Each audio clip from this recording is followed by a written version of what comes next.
Fala pessoal, sejam muito bem-vindos mais uma vez aqui, galera. Mais uma vez aqui é o nosso Costa trazendo para vocês aí notícias aí do Flamengo. Então, se você é novo aqui no nosso canal, já deixa aquele like, se inscreva, ative o sino e sempre compartilhe nossos vídeos com seus amigos. Vamos aqui para mais um corte que eu preparei aqui para vocês, galera, do programa Jogo Aberto da Band com Renata Fã aí e Ronaldo Giovanelli, Cecil e companhia aí, trazendo novidades aí para vocês aí sobre o Flamengo. Mas agora clássico e de surpresa.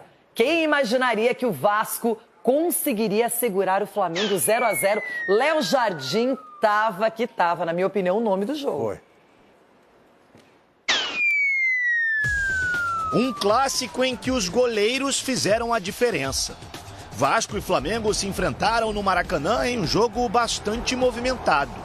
Com apenas 15 minutos de jogo, 3 chances claras de gol. Na primeira delas, Paulo Henrique acertou esse chutaço na trave de Rossi. A resposta rubro-negra saiu dos pés de Michael, que sozinho parou no goleiro Léo Jardim. Pouco depois, Nuno Moreira quase fez esse golaço, deixando Wesley no chão.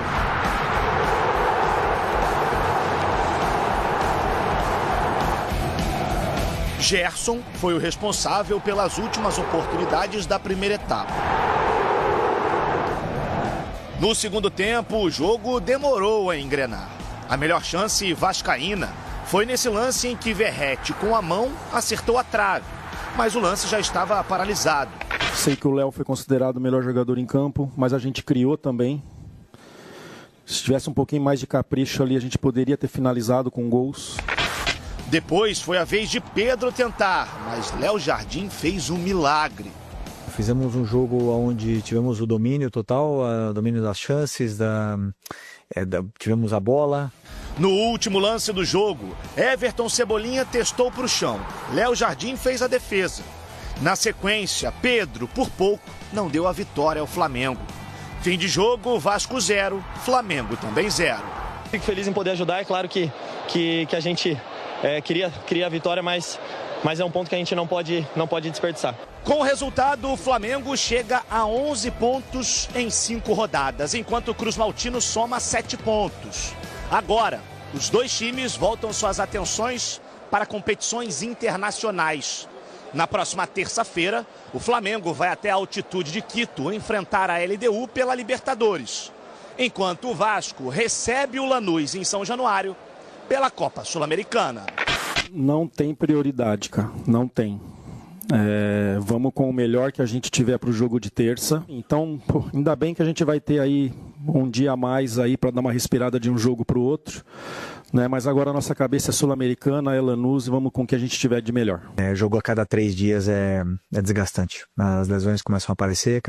Quando acontece jogo assim, sábado, terça, sexta, segunda, não tem a diferença de 4 dias é muito pior. Mas é igual para todo mundo. Então a gente não pode reclamar, temos que nos adaptar a isso. Dá para dizer que foi o resultado mais inesperado da rodada, esse 0-0 entre Vasco e Flamengo, Cicinho? Sem sombra de dúvida. Na verdade, quando se fala Vasco e Flamengo, o que vem em mente é o quê? Quanto vai terminar o jogo? 0-0 ninguém esperava. E acima de tudo, o Vasco jogou de igual para igual. Teve a oportunidade também de fazer gol. Léo Jardim foi o nome do jogo, mas também o Vasco teve grandes chances também de fazer o seu gol. Então foi um grande jogo. Parabéns para o Carille, que armou uma equipe ali. E o Flamengo tinha que ter saído com os 3 pontos. Edu, e teve até gol de mão do Verratti, claro. Anulado, cartão amarelo para ele. Mas o Vasco, ele mostrou que não entrou para brincar e nem para temer o Flamengo. Foi um jogo de superação, né, Renata? Eu vejo o Vasco. Se o Vasco jogasse assim todos os jogos, com certeza o Vasco ia estar melhor colocação no campeonato. Foi um jogo onde o melhor do jogo foi o goleiro do Vasco, então isso já traduz tudo o que foi a partida, porque pegou bolas assim impressionantes, né? Então o Léo Jardim, parabéns pela partida que fez. O Flamengo, eu só acho que em alguns jogos o Flamengo está criando bastante chance, só que não está conseguindo concluir gol. Diferente contra o Juventude, que fez 6 gols, mas em alguns jogos anteriores ele cria bastante, só que faz poucos gols. E nesse jogo foi a mesma coisa, mas foi um jogo de superação onde que o Vasco ganhou 1 ponto, o Flamengo perdeu 2 pontos. Outros resultados apareceram também na rodada. O Galo finalmente venceu a primeira, superou o Botafogo. Também foi um gentleman com o Bruno Henrique ali. Ele falou, gostou muito da movimentação do Bruno e da atuação dele. Porque ele disse, ele fez o que eu pedi. Quando o jogador faz o que eu peço, independentemente se vai ter gol ou não... Pode ter feito, talvez não tenha executado os gestos técnicos. A movimentação... Mas ele teve um mérito de abrir ali alguns espaços para o Gerson, principalmente no primeiro tempo, o Bruno Henrique. Agora pode ser que ele esteja se referindo ao Vasco é o que tem para hoje. O Vasco de hoje, sim, foi isso. Foi um time, pelo menos, mais organizado na defesa do que vinha sendo. Mas acho que ele começou assim com um discurso de supervalorização do adversário, que não é muito comum nas falas dele. Normalmente eu me identifico mais com as palavras do Felipe Luiz nos pós-jogos do que me identifiquei hoje. E o Bruno Henrique, então... Bom, se o Bruno Henrique fez tudo o que ele queria e para ele tá bom, então significa que o problema está com o Felipe Luiz com relação ao Bruno Henrique, não ao Bruno Henrique no campo, ou ele defendeu o atleta muitas hoje? Vezes a entrevista coletiva não é exatamente o que ele acha no íntimo, às vezes é defender que ele o foi filho. bem. O Bruno teve uma atuação abaixo, está tudo bem, a gente sabe da capacidade do Bruno, especialmente em jogos grandes, clássicos, então... Acho que ele tentou falar, a movimentação foi o que eu pedi, mas teve um pouquinho além da movimentação que não aconteceu do Bruno. Sim. Acho E que ele claro levando... que a gente vai trazer o assunto Está levando em consideração o momento. Da questão policial que o Bruno atravessa. Por mais que ele queira não mostrar qualquer tipo de preocupação com isso, o psicológico é abalado. E aí isso pode mexer, sim, com a cabeça do jogador e mexendo psicologicamente pode diminuir um pouco o desempenho. Não foi falta de esforço em campo, não foi isso, né? Não foi falta de entender taticamente o seu plano, mas talvez ele não tivesse conseguido estar concentrado ao máximo para poder ter a excelência técnica de outros momentos. Sim. Isso indiscutivelmente pesa, ele é um ser humano. Achar que não, que está tudo muito tranquilo. Claro. Não está. Está passando mas pela que cabeça ele dele. Negue, e ele tem todo o direito de se defender e tal. É uma situação complicada que pode trazer problemas sérios para ele. Vocês lembraram das suas respectivas avós aqui, eu vou lembrar da minha para falar com o Elton. Minha avó, muito religiosa, falava, meu filho, o pouco com Deus é muito.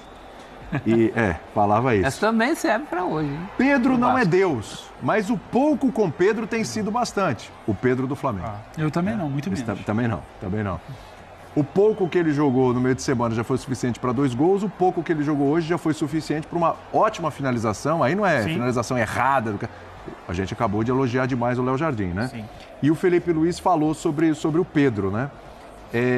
E o Flamengo está indo muito bem nessa questão do retorno do Pedro, aos poucos e tudo. Acho que está indo muito bem, está dosando, até porque não é um time desesperado, é Pedro dependência, não é assim. Mas a gente sabe o quanto ele pode fazer diferença aí, né? Esse retorno do Pedro para jogar 90 minutos e tudo, que pode resolver alguns probleminhas de finalização que o Flamengo tem. Embora, vamos lá, tá vindo de um 6-0, de um 2-0, podia ter sido 4. Com gols dele, inclusive. Não é? Exatamente. É isso que tá faltando? Também, não é? Acho que o Pedro é um exemplo bem fiel de como deve ser uma recuperação de um atleta. Eu estou dando cutucada assim. Até porque eu acho que é um jogador que vai voltar para a seleção brasileira, né? Justamente porque trabalhou bem uma lesão longa e grave, né? E retornando, eu acho que se preparando para retornar e mostrando que, mais uma vez, tá? Porque no Fluminense também ele teve uma lesão grave. E foi difícil ali, que era para ele ter ido para a Olimpíada, não foi? Na época, né? Não, a primeira convocação dele para a seleção principal. Primeira convocação, exatamente. Ele foi cortado justamente por uma lesão grave quando ele estava no Fluminense. Aí também Jogos Olímpicos. Estou lembrando aqui, também Jogos Olímpicos. Sim, também. Aí teve a história de não ser convocado. Isso, aí já no Flamengo. Exatamente. Eu acho que é um jogador que vai ser importante e será titular, e todo mundo sabe que será titular dessa equipe do Flamengo quando puder jogar 75 minutos, né, 60 minutos, que ainda parece não ser a condição dele. Eu acho que está sendo feita uma volta gradativa e correta. E mesmo assim, os poucos minutos em campo fazendo gols, né? Mostrando que não perdeu justamente a sua essência, que eu acho que é o principal dele. Eu acho que o Felipe Luiz, olhando para gerenciamento de elenco, está tendo o seu primeiro desafio como técnico. Porque ele assumiu no final da temporada passada, é claro que teve a Copa do Brasil, que ele até conquistou, Mas eu acho que foi um calendário talvez um pouco mais flexível para ele lidar naquela reta final. Sim. Ele agora tem Libertadores, vai ter a Copa do Brasil daqui a algumas semanas, tem o Campeonato Brasileiro e tem o Mundial no meio do caminho ali, né, onde os adversários vão estar, alguns, né, vão estar descansando enquanto ele vai continuar jogando, né, pelo menos 3 partidas. Então acho que a partir de agora, acho que desde do jogo da segunda rodada da Libertadores, ele está começando a entender que a intensidade do Flamengo não será a mesma com 3 competições, ou 4 se a gente contar o Mundial. E eu acho que entra na conta agora o que o Arrascaeta foi poupado no início da temporada e agora está tendo mais minutos, está tendo mais sequência, voltou a ser titular. O que o Plata, que começou com muita intensidade, volta para o banco de reservas e vai tendo oportunidades também nessa equipe. Gerson tem sido convocado para a seleção brasileira e muitas vezes quando retorna também precisa ter menos minutos. Eu acho que agora ele vai entender como gerenciar esse elenco com um calendário um pouco mais robusto, né? A partir de agora. Eu acho que isso, o Pedro entra na conta também. Sim. Eu acho que esse cuidado ele é muito importante para não perder um jogador importante novamente. Temos Carille. Vamos lá. Isso é uma ameaça? É. Foi um time mais compacto, linha mais baixa e que tentou ao máximo tirar a velocidade do jogo. E o Flamengo gosta da velocidade do jogo, ele gera superioridade também em velocidade. E, claro, já foi dito aqui, é o óbvio do jogo, é que o Léo Jardim conseguiu sustentar ali atrás. Mas para que o goleiro consiga sustentar e fazer as defesas, algumas difíceis que ele fez, conta também que a defesa dificulte um pouco a ação do ataque. Sim. Então, finalizou dentro da área muitas vezes, teve sim volume, e era esperado que tivesse volume, mas teve um time que conseguiu ser mais sólido defensivamente do que vinha sendo em outras partidas. Imagino eu que pela compreensão da dificuldade do jogo. Até por isso, atacou muito pouco. No primeiro tempo, conseguiu chegar ali 2, 3 vezes com perigo, teve bola na trave, teve uma boa defesa ali do Rossi, que a gente viu agora há pouco. Mas no segundo tempo, o Vasco não passou do meio campo. No segundo tempo, não deu um chute a gol. Sim. Teve 32% de posse de bola, ficou só resistindo e resistiu. Se era o objetivo, me parece que era o objetivo, não perder. Até para o treinador ter um fôlego. Um oxigênio. Agora, se isso é muito, se isso é pouco para o Vasco, se não é o suficiente, se pode jogar melhor, eu acho que pode jogar melhor, mas dificilmente, para quem vem acompanhando os jogos do Vasco, se pode imaginar que hoje, contra o Flamengo, jogaria uma partidaça. O que era possível era tentar não perder. E não perdeu.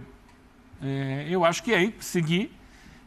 Tem uma pontuação acima do esperado, para mim, no campeonato. Já tem 7 pontos a essa altura. Está ali, né? Pelo menos no início da rodada, estava ali perto dos primeiros colocados. E vai evoluir? Não sei. Mas podia estar bem pior do que já... Estou olhando o copo meio cheio, então. Porque a realidade, assim...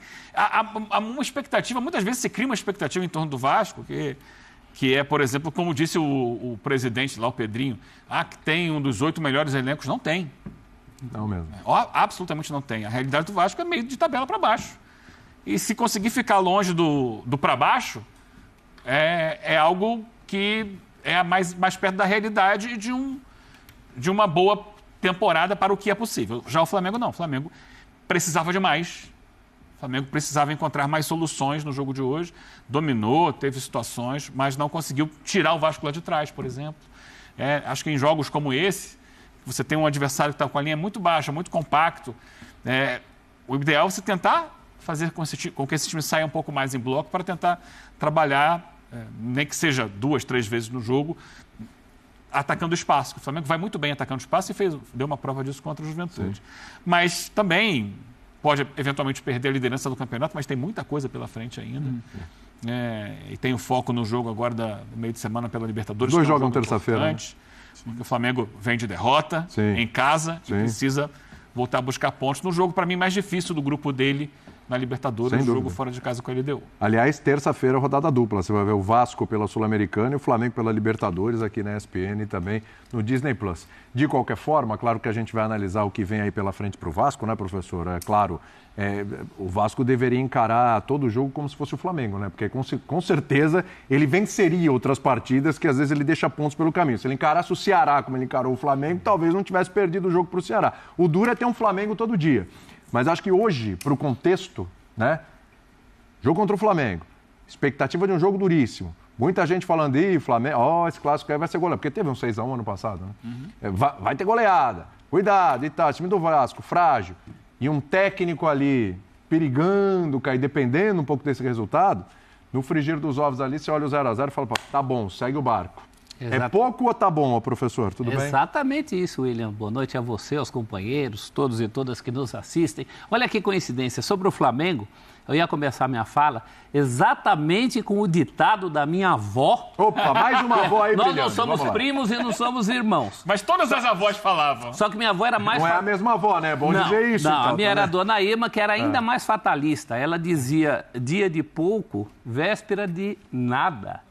Não de pouco, dia de muito, véspera de nada, que foi o que aconteceu em relação ao Flamengo. Aí alguém há de dizer, mas o Vasco não é Juventude. Claro. Mas a diferença não é tão grande quanto deveria ser. É que entre o Vasco da rivalidade, do clássico, né? A coisa movimenta... Aí é por isso que eu vou trocar o meu ditado. O ditado hoje para o Vasco é o que tem para hoje. E especificamente hoje. Sim. Mobilização contra um grande rival, coisa que o Vasco já tinha conseguido fazer nos 2 jogos eliminatórios do Carioca, na semifinal do Carioca. O Vasco também não tem fôlego para sustentar um jogo inteiro, como aconteceu hoje. Eu acho que o primeiro tempo do Vasco foi surpreendente, primeiro em termos de postura. Essa é uma questão que tem que ser repetida nos jogos do Vasco. Há uma queda física natural de todos os times no segundo tempo, e aí quando você precisa usar o banco de reservas, não segura. Mas sabe um negócio curioso? O Vasco vinha fazendo primeiros tempos ruins. E hoje faz um primeiro tempo acima da média recente. Tempos piores. Surpreendentemente bom. Mas a chave da questão é que o Vasco não tem as opções que tem o Flamengo. Quando tem que trocar até o fim dessa partida, estava entrando o Pedro, jogador de qualidade, que inclusive só não fez o gol. Porque o Léo Jardim, na minha opinião, ele ganha o prêmio de melhor em campo de virada em cima do Gerson. O meu melhor em campo era o Gerson. Até a saída do Gerson é muito mais por causa do jogo da terça-feira. Sim. Sim, até porque não haverá De La Cruz, o De La Cruz nem viajará. Tem toda uma questão ali de poupar. Ele tem uma questão até de saúde, que ele não pode ir para altitude e tal. Mas eu vi um Vasco surpreendente, mas a gente sabia que não ia segurar o repuxo. Por tudo isso que a gente sabe sobre os dois times. Eu mesmo eu errei. No bolão da família, coloquei vitória do Flamengo por goleada. Quanto? 4-1. Eu achava que fosse 4-1, como muito vascaíno achava que era 4-1. Não é que é rubro-negro falando que é 4-1. Os vascaínos achavam. Por isso que a gente está comentando aqui. Quem viu os jogos do Vasco, sabe? A defesa do Vasco, por exemplo. Eu não gosto de falar defesa, mas o setor defensivo, né? A mobilização na hora de defender, que envolve todo o time. O Vasco foi outro time hoje. Não só em função do goleiro, mas quem viu as últimas partidas do Vasco, a moleza que o Vasco deu para o Ceará, a moleza que o Vasco deu ainda com a defesa reserva, mas que alguns estão atuando agora como titulares, contra o Corinthians, isso não aconteceu. Mas é uma mobilização muito pontual, já que o Pedro trouxe essa questão do que é isso para o futuro da campanha do Vasco. O vascaíno sente que foi muito mais por uma mobilização pontual e específica de hoje. É muito difícil crer que o Vasco sustente essa consistência defensiva e também essa consistência defensiva não vai ser perdoada contra outros adversários desse campeonato. Foi perdoada contra o mais forte dos times do campeonato, na minha opinião, o maior rival. A torcida não vai entender isso em jogos em São Januário contra times inferiores ao Vasco, ou que o Vasco tem que ganhar para galgar as posições que quer nesse campeonato, né? Então foi uma coisa muito pontual. É por isso que eu troquei o meu ditado para é o que tem para hoje. Agora, Elton, o que o Flamengo tinha para hoje era muito mais, não? Tudo bem? Tudo bem, William. Boa noite para você, companheiros, fãs de esportes. O Flamengo jogou na quarta-feira, né? Sim. Contra o Juventude e no sábado já contra o Vasco. 2 dias aí de diferença entre um jogo e outro, apesar de não ter tido viagem. Sim. Eu acho que isso impacta muito também. É claro que tem a postura do Vasco, e aí, lógico, a gente trazendo o que o Fábio Carille é como treinador, né? É um técnico que, por exemplo, na temporada passada com o Santos, venceu São Paulo, Corinthians e Palmeiras. Todos os 3 jogos por 1-0. É um time que buscava mais se defender. Tanto que no Santos, só em 2 oportunidades, o Santos levou 3 gols no mesmo jogo, né? Esse ano, pelo Vasco, teve o Melgar naquele 3-3. E no jogo seguinte, o Corinthians acabou vencendo por 3-0. Acho que o pior jogo do Vasco na temporada. Tem sofrido muitos gols. Com o time reserva, né? Com o time reserva. O 3-0 quase todo reserva. Mas, analisando que o Vasco defensivamente conseguiu, principalmente no segundo tempo, se sustentar bem ali, claro que por conta do Léo Jardim, o Flamengo manteve o volume, mas com uma eficiência bem menor em relação ao jogo contra o Juventude. Porque conseguiu... O primeiro gol, ele sempre condiciona o jogo, né? O Flamengo não conseguiu fazer o primeiro gol, e aí, obviamente, que contra o Juventude isso aconteceu, jogos, exatamente. Isso condiciona o jogo, o adversário, os espaços começam a aparecer. O Vasco sustentou o primeiro tempo, eu acho que esse era o objetivo, ir para o vestiário sem levar gol, e aí emular o que o Santos fez no ano passado nos clássicos. Ele tentou, ele até no jogo do Carioca saiu na frente, né? Contra o Flamengo levou uma virada, teve 2 outros jogos contra o Flamengo que perdeu por 1-0. Esse é o Carille, e é o Vasco que jogou dessa forma. Mas eu acho que o Flamengo tem esse componente de não ter conseguido fazer o gol cedo ou fazer o primeiro gol para abrir o jogo. E eu acho que tem muito a ver também com a intensidade que o time aplicou há 72 horas, ou menos que isso. Então, eu acho que é algo que também pesa no desempenho do Flamengo nesse clássico. É bom quando o Elton toca isso, porque aí fica uma dúvida, né? O Eugênio fala bem que o Vasco no primeiro tempo tem um compromisso ali e vai bem nisso, ele tira a velocidade do jogo. Eu acho que o Vasco faz isso. Eu não sei se é só o Vasco tirando a velocidade do jogo ou se é o Flamengo também com muito se fala da intensidade. O que é a tal da intensidade? Contra o Juventude, além do gol que abre o caminho ali muito cedo, era um Flamengo de muita circulação. Era o Michael puxando a bola, era o Arrascaeta puxando a marcação, era o Gerson por dentro. Tinha o Plata fazendo muito bem esse papel. E o Plata como referência. O Bruno Henrique não foi bem hoje. Isso. O Bruno Henrique não foi bem hoje. O Plata fazendo um papel semelhante no meio de semana vai melhor que o Bruno Henrique, não por acaso a troca no segundo tempo. E a movimentação era muito mais intensa. Então também facilitou talvez para esse Vasco que precisava tirar um pouco a velocidade ali no primeiro tempo. Acho que o Flamengo sentiu, e quando a gente falava aqui, até depois do 6-0, é normal, porque o 6-0 não vai ser régua para a temporada, não dá para aquele ritmo alucinante. O Flamengo fez 3, virou tempo, fez 3 no segundo tempo, e troca peça, e tudo funcionou. O Wesley funcionou, o Michel funcionou, a Arrascaeta funcionou, o Gerson funcionou, Plata funcionou, o Juventude não viu bola. E é meio impossível, eu diria que é impossível você sustentar aquilo 4 domingo sabendo que você vai subir o morro terça-feira para um jogo que é fundamental na Libertadores. Por mais que ninguém vire e fale, olha, ninguém escolheu dosar hoje, só que você tem uma intensidade muito acima da média no último jogo, tem um clássico, tem um rival também te dificultando, tem um caminho que não é aberto no começo com o gol, então acho que se somou. O Flamengo, para mim, não tem uma atuação ruim, acho que ele poderia ter uma situação bem acima, mas é um Flamengo que cria, poderia criar mais. E como cria no segundo tempo, não é exatamente como criou no primeiro contra o Juventude. Tem muito de um abafo e do Vasco fragilizado, porque quando troca as peças, o Vasco não sabe para onde vai, o Vasco protege muito mal a sua frente de área, a sua beirada de campo, o Flamengo levanta com muita facilidade, mas eu acho que sim, acho que a questão